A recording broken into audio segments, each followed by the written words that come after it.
राधे राधे जी सबको। तो आज मैं लेके आई हूँ लौकी हार्वेस्टिंग की वीडियो, जिसमें मैं और मेरे बड़े भैया हम दोनों लौकी हार्वेस्टिंग कर रहे हैं।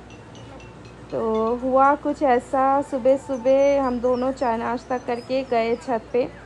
बंदर आ गए थे तो भाई ने बंदर को भगाया। भगाने के बाद भाई ने लौकी हार्वेस्ट किया है।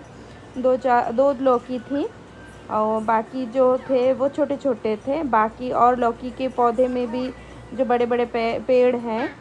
एक्चुअली मेरी हिंदी थोड़ी कमज़ोर है, आप लोग समझ लीजिएगा। Because of that I am from north east Tripura. That's